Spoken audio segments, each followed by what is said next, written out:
Hello, my name is Williams and welcome to another video.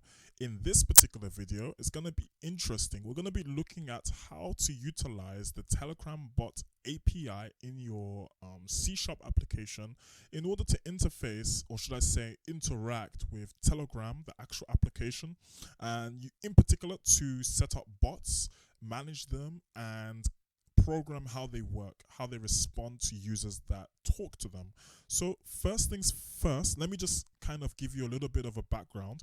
So with the Telegram API, as I described, it allows you to manage your bots. To be more precise, it allows you to access functionalities of Telegram using Python, using C#.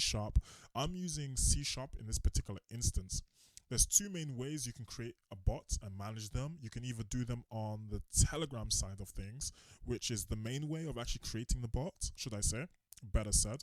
And you can manage all the bot's functionalities using the kind of chat system as on Telegram.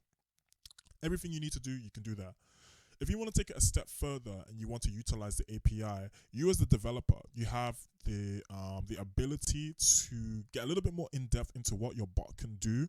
In this particular instance, I'm using .NET C#. I'm using a Windows console application to sort of act as a server of sorts, to act as the application side of managing my bot in order to control automated messages, to augment a kind of conversation between the user and the bot. So without much further ado, let's get straight into the program. One of the first things you're going to want to do, once you created your console application, it should be targeting .NET Standard 2.0. I'm not going to really go over how to create the template because OBS is a little bit strange. I have to make another window and it's not that difficult to do. So let's just get straight into it. Assuming you've created your Windows .NET Framework console application, head over to Nougat. I've already got the Nougat tab open, and you want to search Telegram bot. And this round robin version is what you're going to need for this particular example. Telegram.bot by Round Robin and Paulad. It has about over 900,000 downloads. And as you can see, I've already installed it. I've got the latest stable version installed already. So I'm not going to click install in this case. I'm going to go back to the program. I've zoomed in a little bit so you can see a little bit better. And yeah, once you've done that, go ahead and add a using statement, telegram.bot. That's what I've gone ahead and done. For this simple example, what we're going to do, we're going to program our bot to augment a conversation and relay some text on the Telegram chat.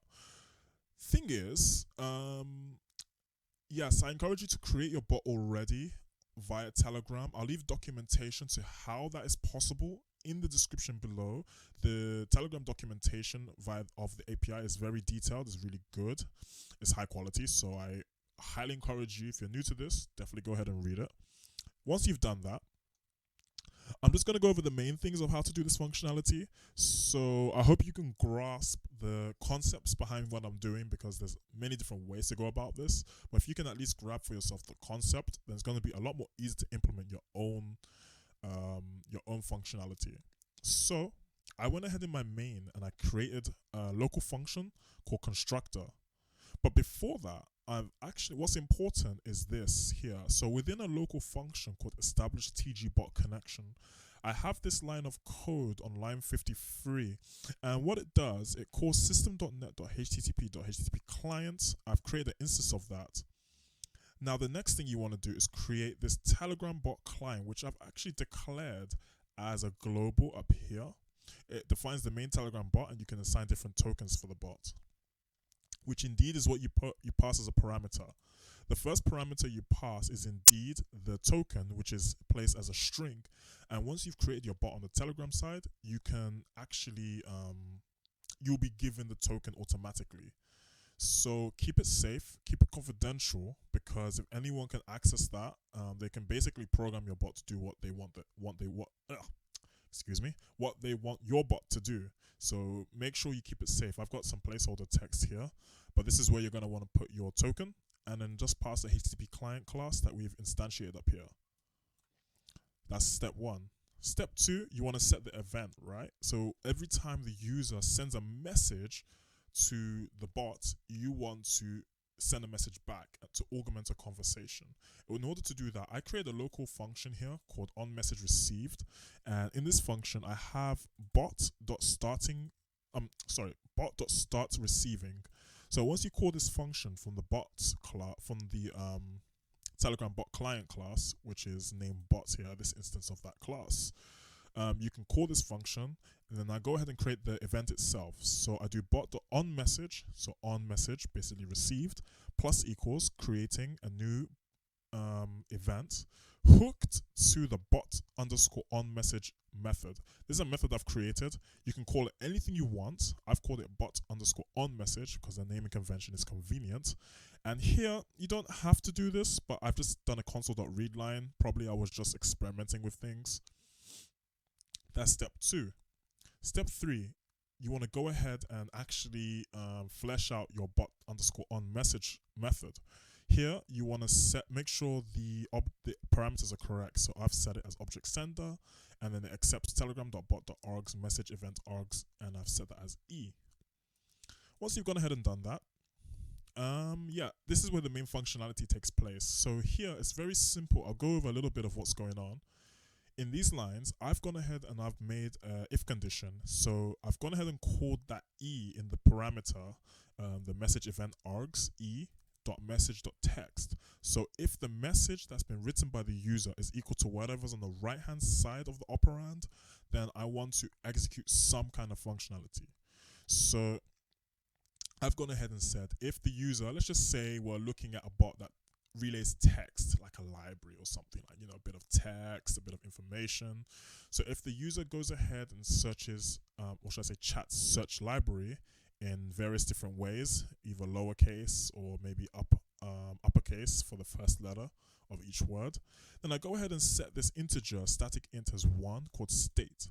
And I go ahead, and this is important, line 118, I set, because this is an async function, mind you, await bot.send text message async. And now what you want to do is pass the chat ID, which you can access via the message event args class, which is referenced as E, as you can see up here. And then what you want to do is access message.chat.id. That's your first parameter. Set a comma, and then the next parameter is the message you want to relay on the chat. So here I've just set, please type what category you like to browse, right? What kind of book you want to read. Let's just say as an example. Then what I've gone ahead and done, this is another contingency. Don't need to go through that because it's more or less the same.